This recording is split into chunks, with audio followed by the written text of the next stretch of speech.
Can you tell me about the day you decided to escape? 제가 도망간 100개 도망간 오버거든요. 거리는 한 100m 채 안 되는 도망다가 싱크 달에서 기에서 거면서 그때 속도가 아마 우사인 볼트보다도 빨랐을 겁니다. Very fast. 제 길 안에 했던 고리는 북한 보이부에 체포돼 있거든요. There is a story told by a Christian aid worker who spent years helping refugees arriving from North Korea. One winter evening, a frightened young man finally crossed into safety after risking everything to escape. He had lost family members, survived hunger, and endured unimaginable suffering. As the aid worker offered him food and warm clothing, the refugee asked a question that left everyone in the room speechless. He asked, "Can you tell me the name of the man in white who kept saving me?" The worker did not answer immediately. Instead, tears filled his eyes, because this was not the first time he had heard those exact words, and it would not be the last. But before we uncover this astonishing story and the incredible history hiding beneath North Korea's surface, take a moment to subscribe to our channel and turn on notifications. 저는 자라면서 성경책과 선교사들을 멀리하라는 말을 들었습니다. 선교사들은 양인 척하는 늑대라고 했습니다. North Korea is often described as one of the most secretive nations on Earth. Its government tightly controls information, limits outside influence, and punishes religious activity with severe consequences. To many people, it appears to be a nation completely cut off from Christianity. Yet beneath the layers of propaganda lies a forgotten history that tells a very different story. Long before military parades filled the streets of Pyongyang, the city echoed with church bells, hymns, and prayer meetings. Christianity once flourished throughout northern Korea. The government did not replace an empty spiritual landscape, it replaced one that had already been transformed by the message of Jesus. Perhaps that explains why faith continues to survive despite decades of relentless persecution. More than 100 years ago, Pyongyang looked nothing like the city the world knows today. During the remarkable revival of 1907, churches overflowed with worshippers. Thousands openly confessed their faith, families gathered to study scripture, and Christian communities multiplied across the region. Visitors from around the world were astonished by what they witnessed. Because of its extraordinary Christian influence, Pyongyang earned an unforgettable nickname, the Jerusalem of the East. Entire neighborhoods gathered before sunrise for prayer. Church choirs filled the streets with songs of worship. Mission schools educated thousands of children. No one at that time could have imagined that only a few decades later, nearly every visible sign of Christianity would disappear. The story reaches back much further than the famous revival. Archaeological discoveries suggest that Christian influence may have arrived in Korea centuries before many people realize. Researchers have uncovered ancient crosses and Christian carvings connected with travelers who journeyed along the Silk Road. Many historians believe these symbols may have been left by early Eastern Christians who carried the gospel across Asia long before modern missionary movements began. Whether every discovery can be fully confirmed or not, one remarkable truth remains. The Christian story in Korea is far older than the modern North Korean state itself. The message of Jesus reached the Korean peninsula centuries before the Kim Dynasty ever existed. One of the most fascinating chapters of North Korean history involves its founding leader, Kim Il-sung.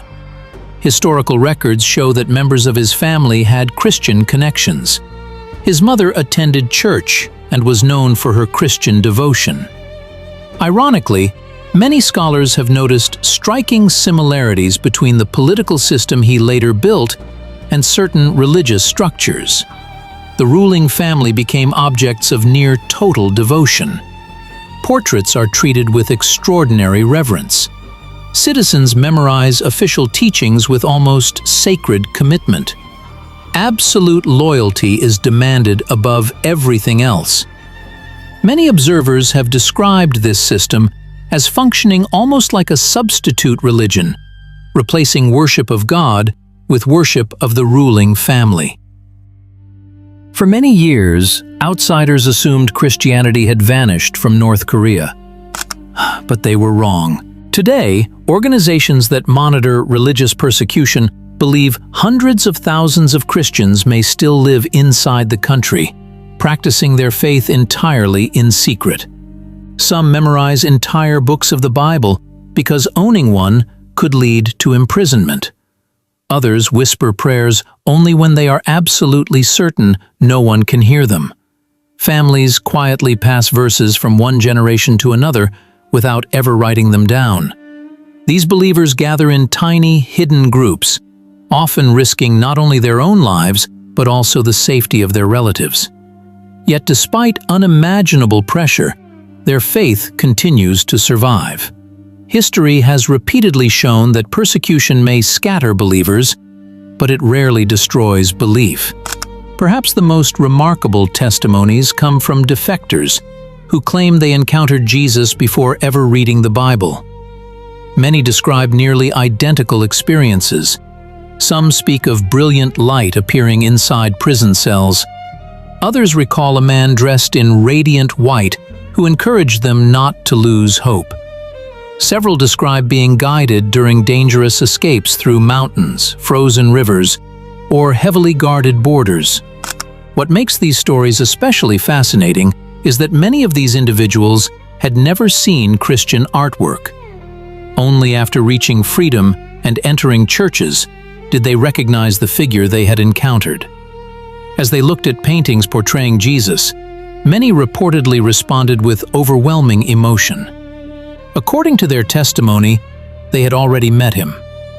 Whether one views these accounts as miracles, visions, or deeply personal spiritual experiences, they have become some of the most extraordinary stories emerging from one of the world's most closed nations.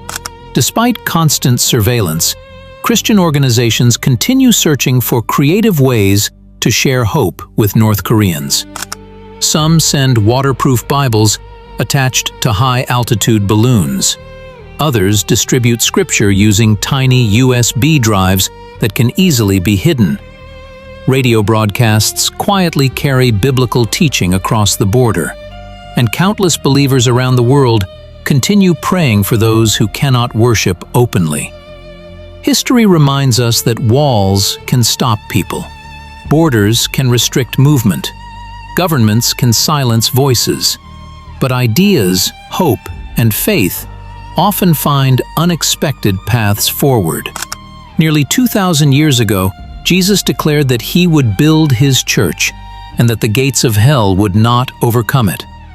For millions of Christians, the remarkable testimonies coming from North Korea serve as a powerful reminder of those words.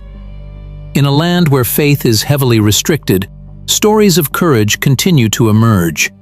In places designed to extinguish hope, hope continues to survive. And in one of the darkest corners of the modern world, many believe the light of Christ is still reaching hearts that no prison wall can contain. If this story touched your heart, let us stand together in prayer. Write this simple message in the comments. Lord, strengthen and protect every believer living in secret. Thank you for watching. If this video inspired you, please share it with someone who loves biblical history, powerful testimonies, and stories that remind us that even in humanity's darkest moments, hope can still shine brighter than fear. May God bless you, and we'll see you in the next video.